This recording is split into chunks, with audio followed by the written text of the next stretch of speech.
Salut à tous, salut à toutes et bienvenue dans cette émission un peu particulière puisque aujourd'hui c'est une émission qui va être dédiée au Sanam Muay Thai. Farid et toi Sabri, franchement vous avez concocté un plateau mais extraordinaire, je me délecte déjà de ce qu'on va dire, mais autour de la table évidemment nous avons des professionnels, des analystes. Naïm, arbitre international.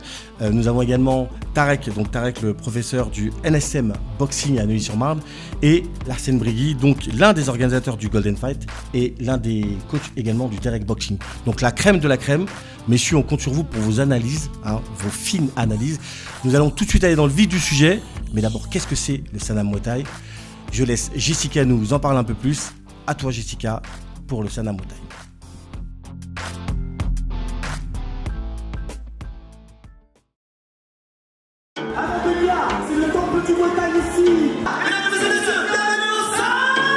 Le compte à rebours est lancé. Le Sanam Muay revient pour sa 4e édition. Et cette année encore, Montbéliard va vibrer au rythme des gongs thaïlandais pour un show 100% masculin. Rendez-vous le 11 octobre à 18h au gymnase Boila pour une soirée où spectacle et adrénaline seront au rendez-vous.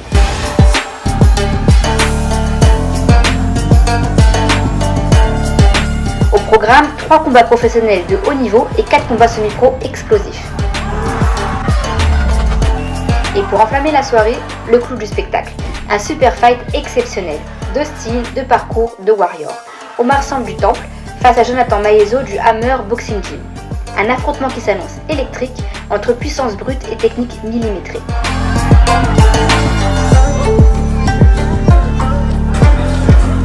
Le gala Sanam Muay, c'est bien plus qu'une soirée sportive.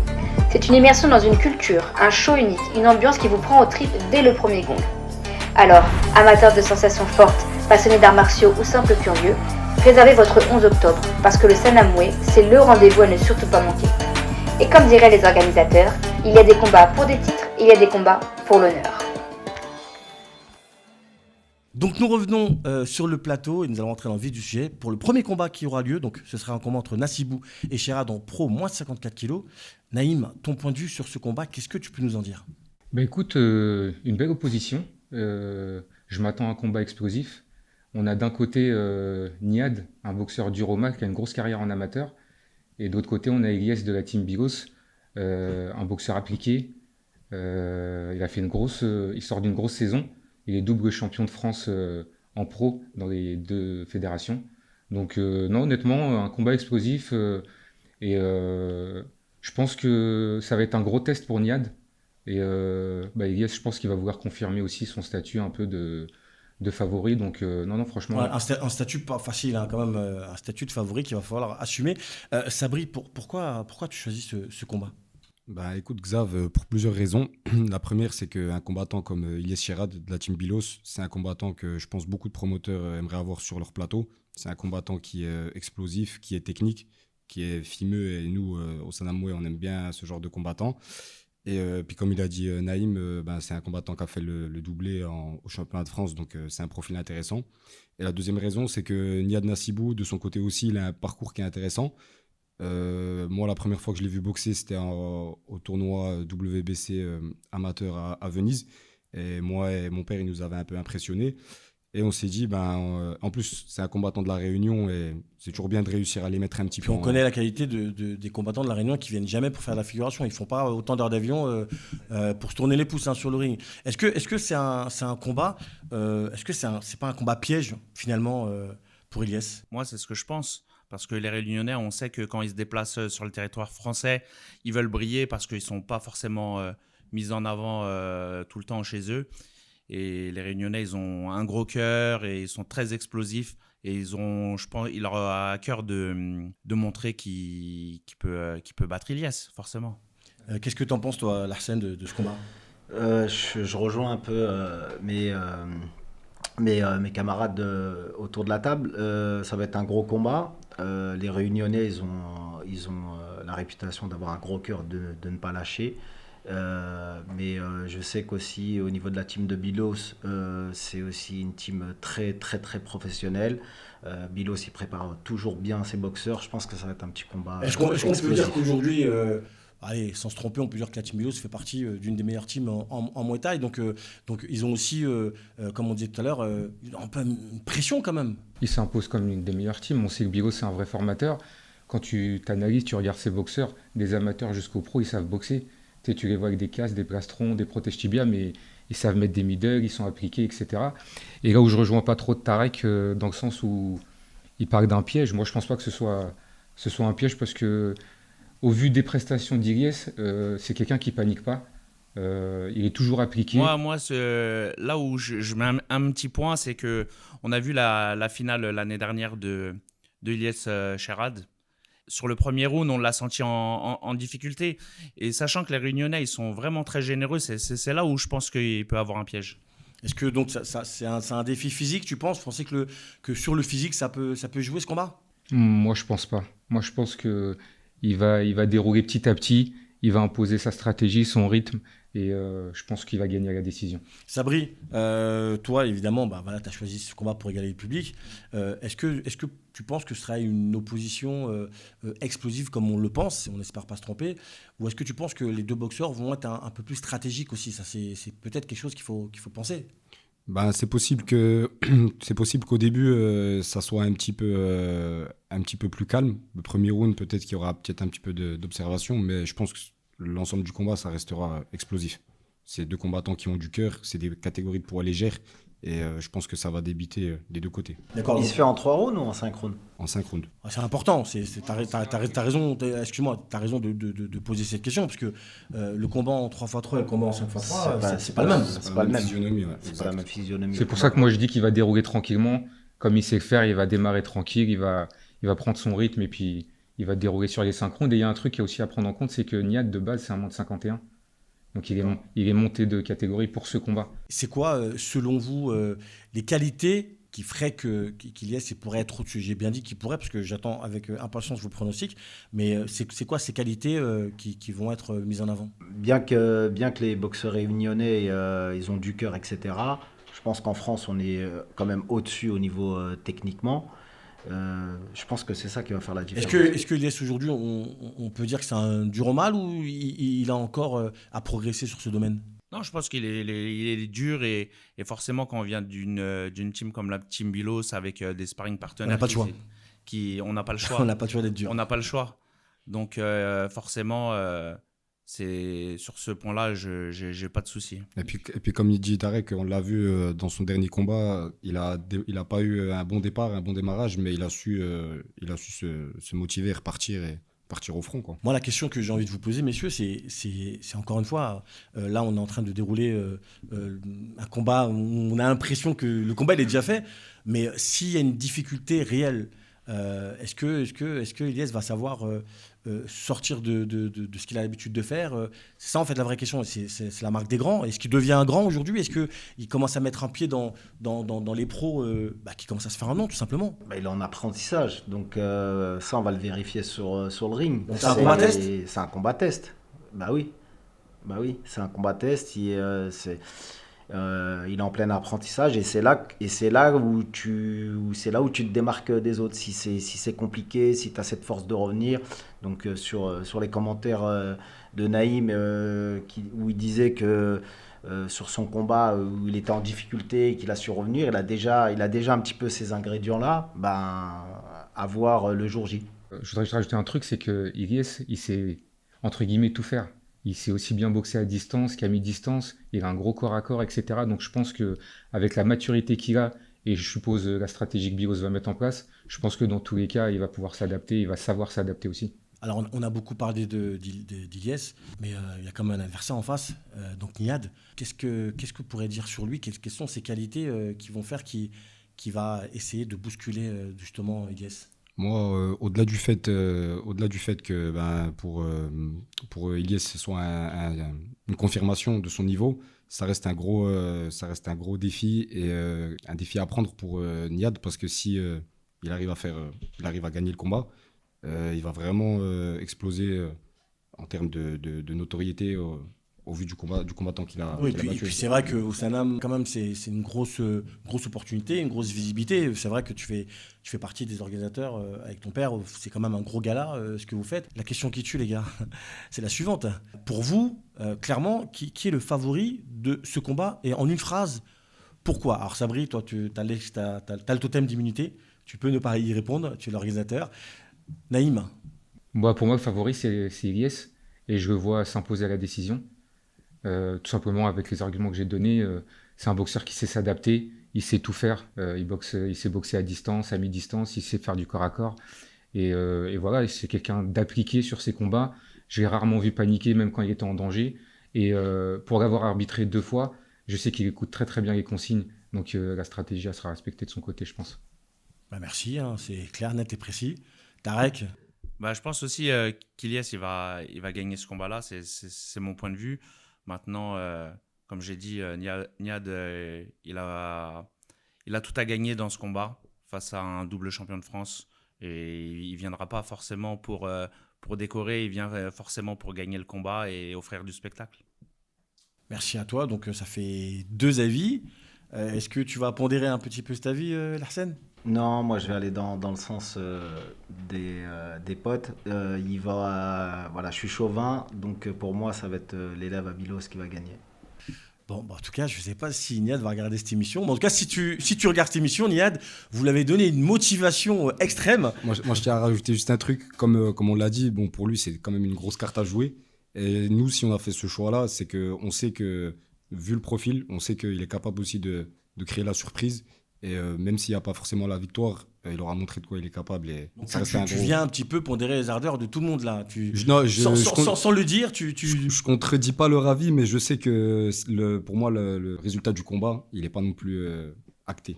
Bah, de toute façon, ça reste de la boxe, hein, monsieur. C'est vrai qu'il n'y a rien qui est acté. Et nous, on espère que ce sera un combat des plus haletants. C'est ce qu'on souhaite. Et on souhaite qu'il y ait vraiment de l'adversité entre les deux. Du coup, on va s'arrêter un petit peu sur Ilyes. Est-ce que Ilyes, c'est un boxeur du coup, que vous voyez demain faire une réelle carrière et quelqu'un... parce que 54 kilos, est-ce que c'est une catégorie vraiment où il y a énormément d'opposition et d'adversité? Malheureusement, ouais, c'est pas une catégorie qui est fournie. Après, il y a toujours possibilité de faire une carrière, même s'il faut aller chercher des boxeurs à l'étranger. Mais bon, s'il a ce niveau-là et qu'il ait ce double titre de champion de France, c'est que Bilos prend du temps pour lui et c'est qu'il a l'intention de le faire monter. Et ouais, il y a de grandes chances Oui, qu'on puis on entende a les résonner. capacités. Clairement, on a les capacités. Il y a de grandes chances qu'on entende son nom résonner dans les mois, dans les années à venir. Est-ce que donc c'est un gala, je présume que la pesée c'est la veille. Est-ce que ça c'est quelque chose qui peut jouer également? Je pense que ça peut jouer, ouais, forcément. Parce que s'il a pesé tel matin, ben, peut-être que ça aurait été un peu plus compliqué en termes d'énergie pour Ilyes. Mais comme ce sera la veille, il aura tout le temps de reprendre l'énergie qu'il doit reprendre. Et bon, après, pareil du côté de Niad, quoi.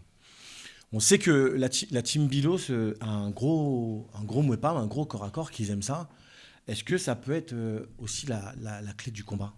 Ouais, c'est ce que je pense que sur ce combat-là, c'est là où la team Ilyes, il a son rôle à jouer. Comme j'ai dit, il vient d'une team où voilà, ils affectionnent le corps à corps, ils le pratiquent régulièrement durant leur combat et probablement aux séances d'entraînement, et ça se ressent sur le ring. Surtout qu'on l'a vu dans ses performances la saison dernière. Il a beaucoup utilisé le PAM, notamment il avait ouvert un adversaire avec les genoux, etc. Et même en finale, on voit mettre à mal son adversaire avec les genoux.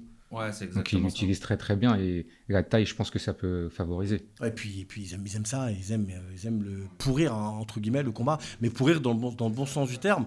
Est-ce que Niad va savoir répondre à ça? Parce que si dès la première reprise, le PAM il est au-dessus, on sait ce que ça va être les 5 reprises. Hein. Bon, il y a beaucoup de clés inconnues de ce combat. Malgré tout, même si vous êtes 3 à voir Ilyes gagner, je pense que encore une fois, Niad va venir pour vous faire mentir, messieurs. Moi, ce que je vous propose, c'est qu'on se regarde tout de suite la bande-annonce de ce combat et qu'on revienne pour la suite. Tout de suite, la bande-annonce du combat entre Niad Nassibou et Ilyes Sherad.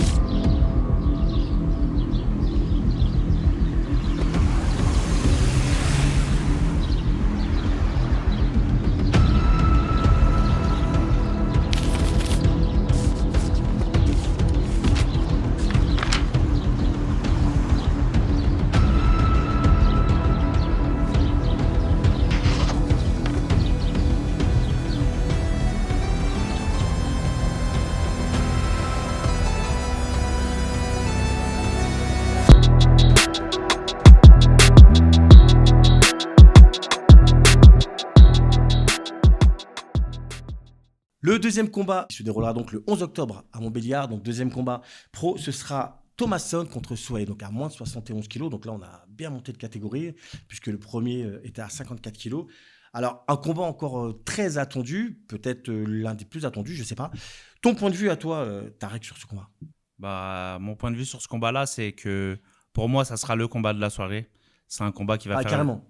C'est un combat qui va faire des étincelles avec un duel d'opposition, un gaucher contre un droitier, un frappeur contre un technicien.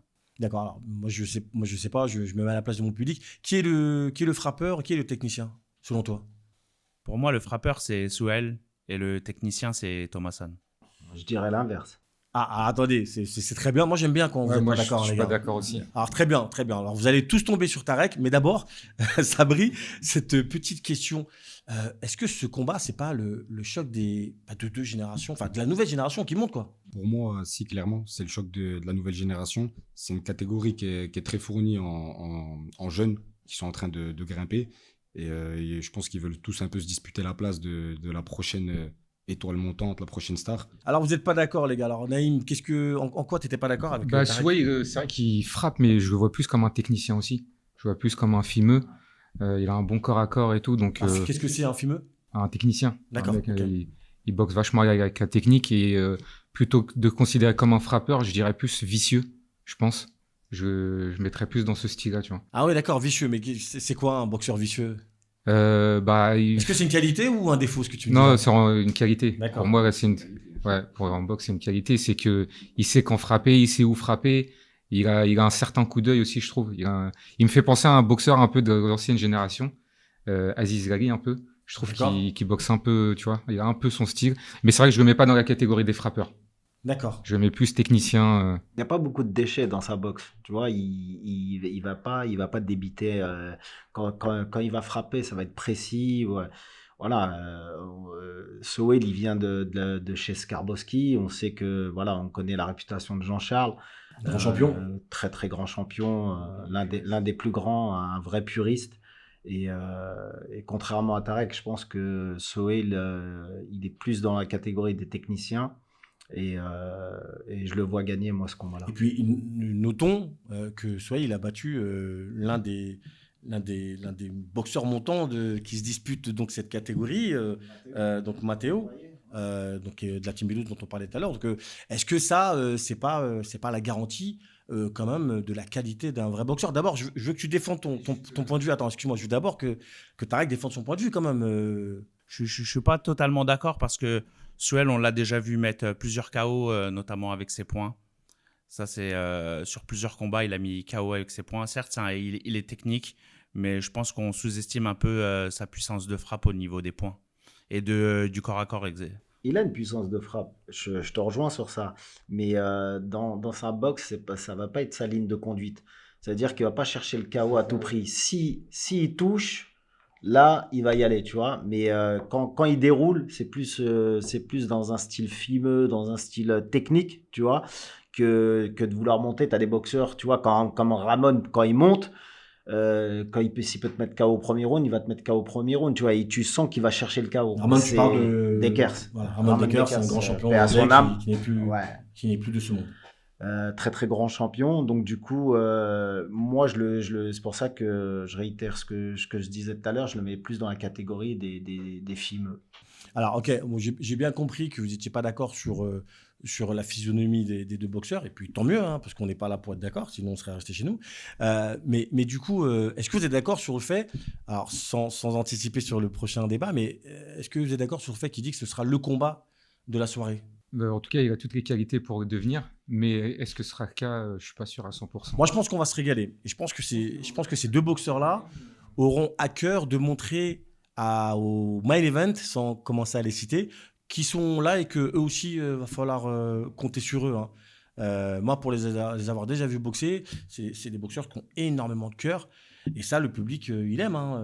Nous, c'est ce qu'on aime. On aime des gens qui sont prêts, entre guillemets, avec des parenthèses évidemment, à donner leur vie sur le ring. De là à qualifier le combat Le combat de la soirée, toi, t'es combat pas de la d'accord? soirée, je suis pas d'accord. Mais ça sera un très gros combat. Je le mets dans les deux plus gros combats. Je dirais qu'il viendrait en deuxième position. D'accord. Sur une note, allez, sur 10, quelles sont vos attentes sur ce fight? Allez, chacun votre tour. Sabri, toi, sur 10, tu mets ce combat à quel niveau? C'est-à-dire, ça ne veut pas forcément dire que ça va être ce que tu penses, mais toi, tes attentes, c'est quoi? Tu mets combien sur ce combat? Je dirais 8,5, 9. Hein.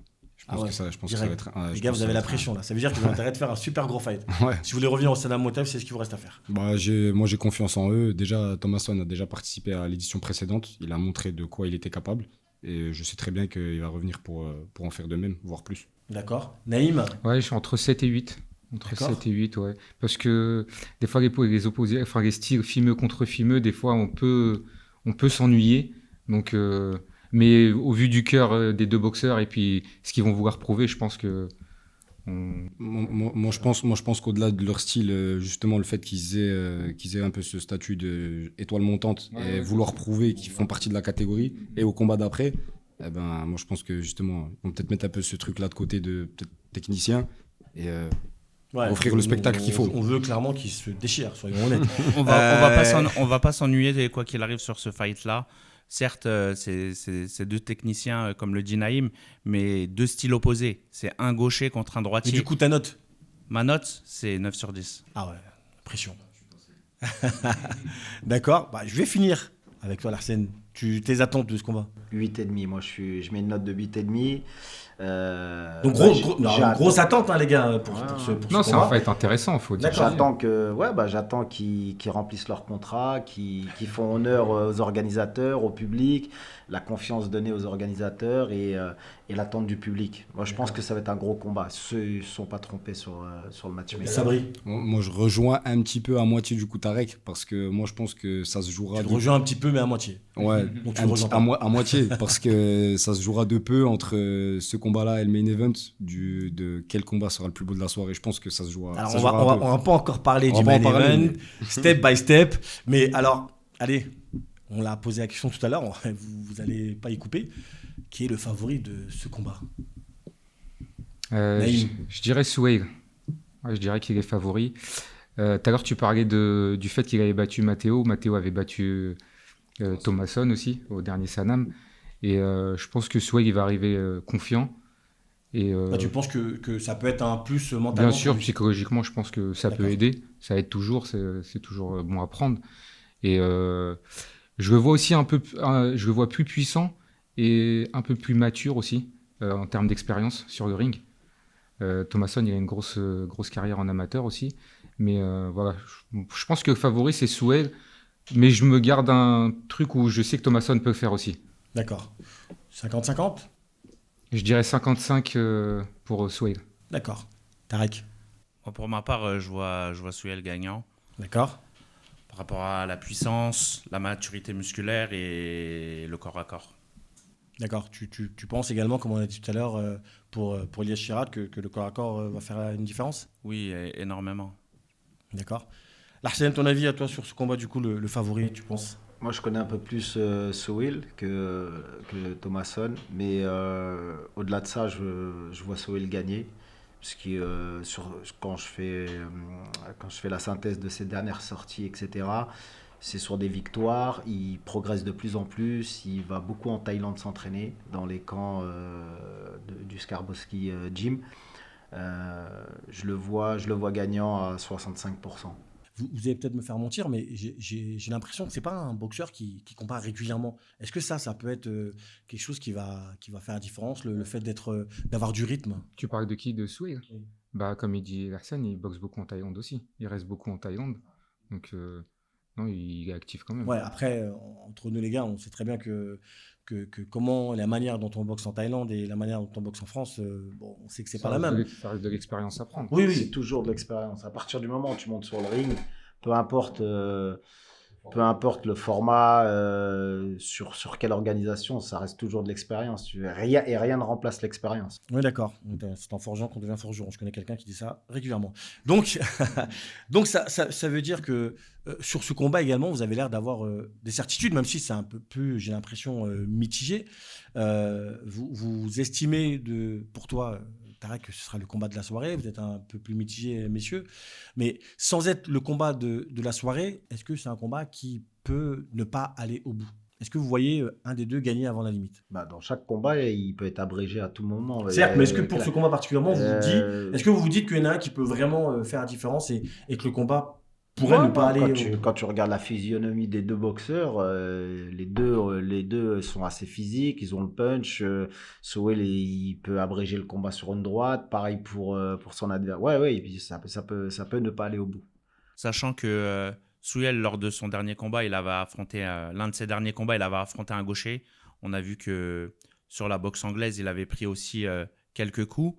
Et je pense que sur ce combat-là, Thomasson, il a son rôle à jouer avec les points, justement. Mais je reste quand même sur une victoire de Souhail. Je pense que c'est un combat qui va aller au bout et au point, mais il y aura un compte forcément dans ce combat. Ah, voilà, ça change tout.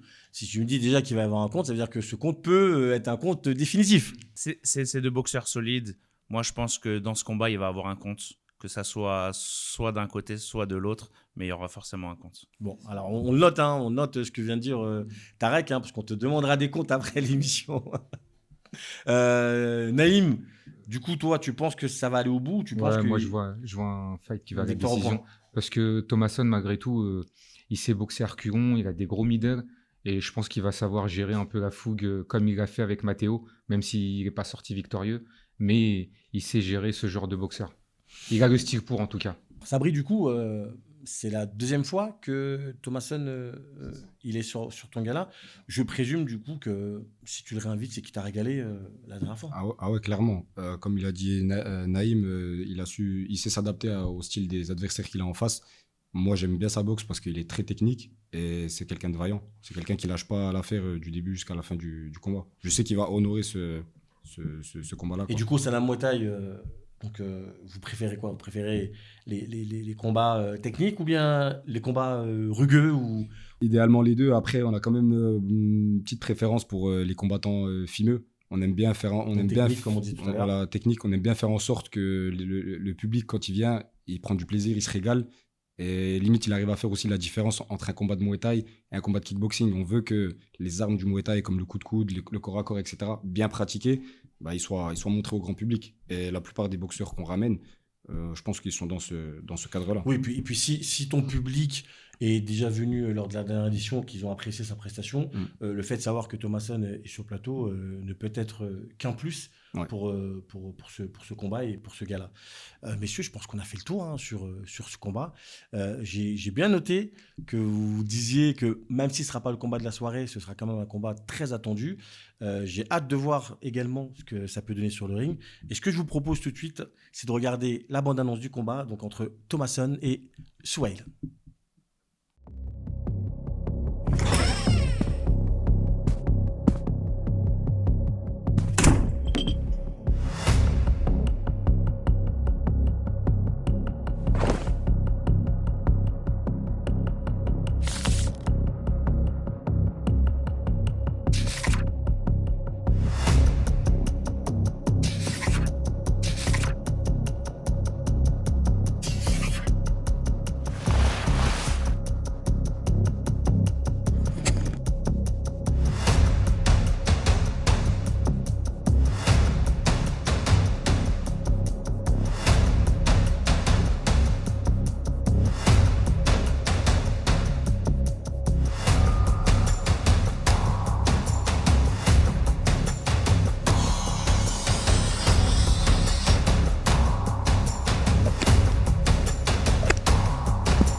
Jonathan Maiezo contre Omar Samb, le combat, le choc tant attendu.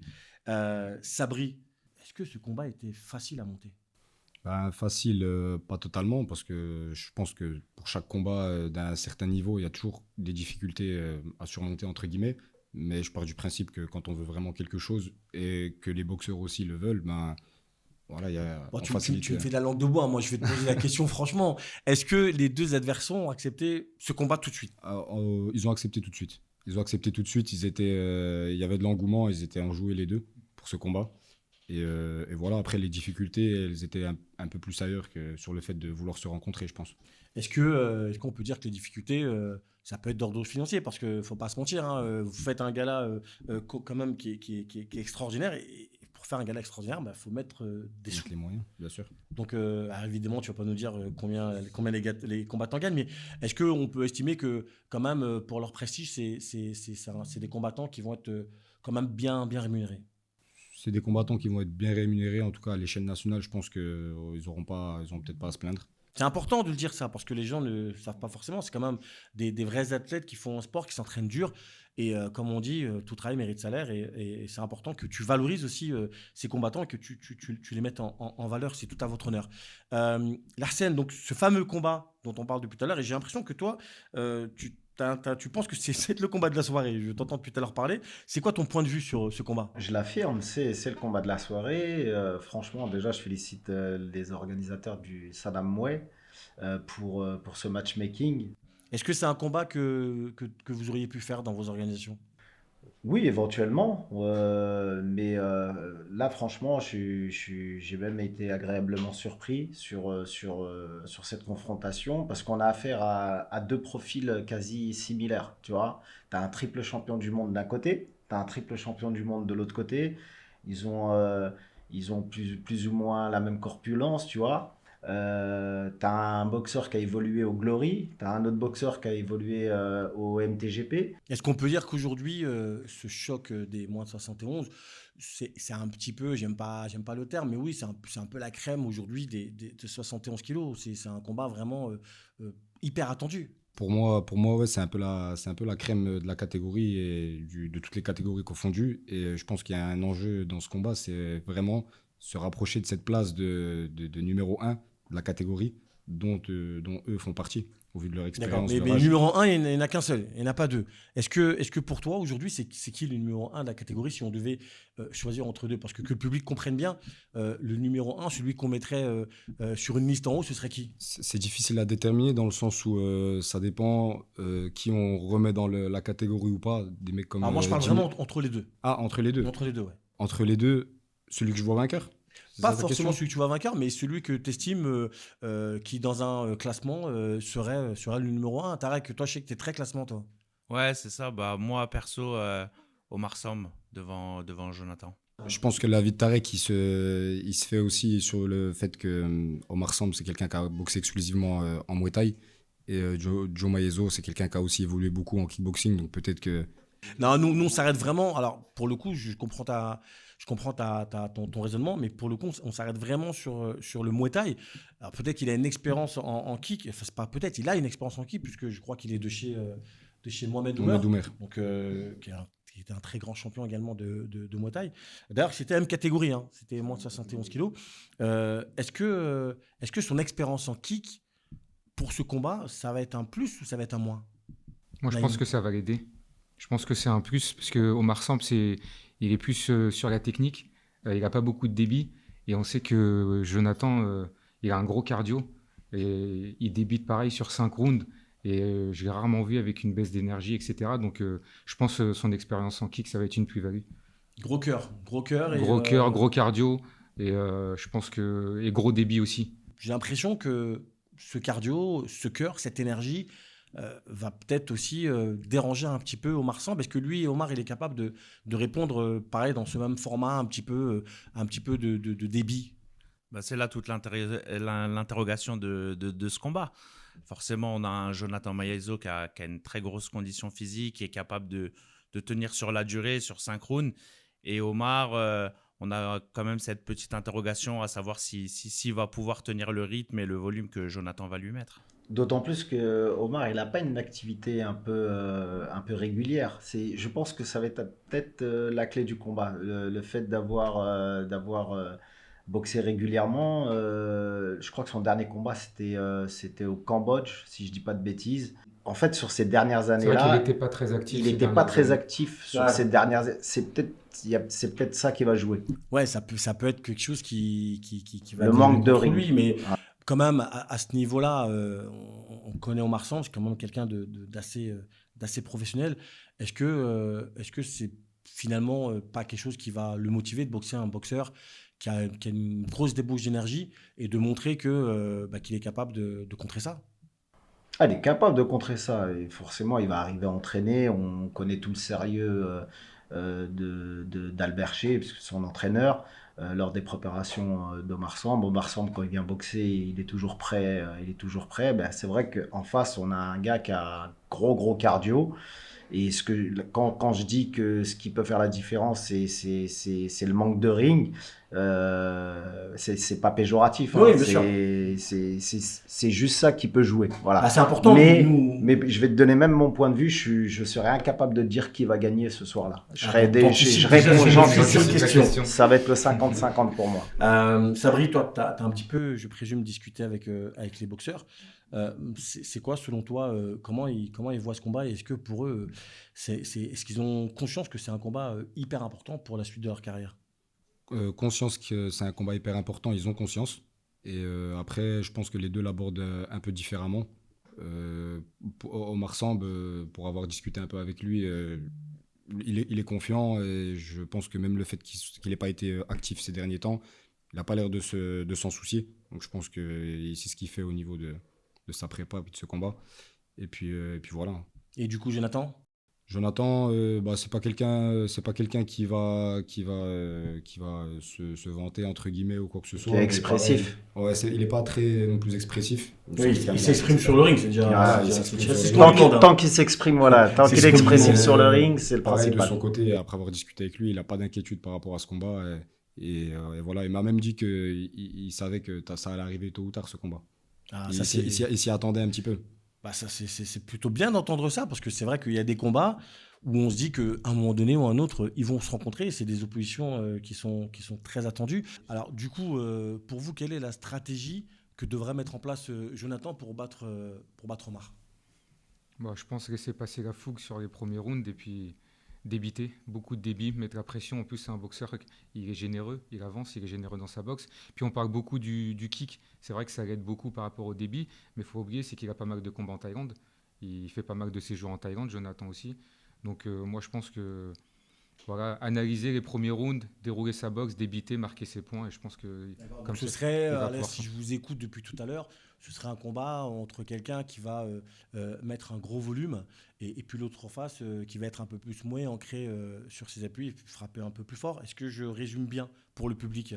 Oui, c'est bien résumé. Après, justement, là où on parlait d'analyse tout à l'heure avec Albert, est-ce que justement, dans l'approche du combat, ça va pas de dire à Omar de ne pas y aller trop fort, justement, pour monter en puissance sur les fins de round et pas partir trop fort tout de Oui, suite? pas faire une BSD, tu veux dire? Exactement. Non, mais c'est important, non, mais c'est vrai. Il y a des boxeurs qui sont tellement généreux qu'ils ont envie d'en finir dès le premier round et ça peut lui coûter le combat.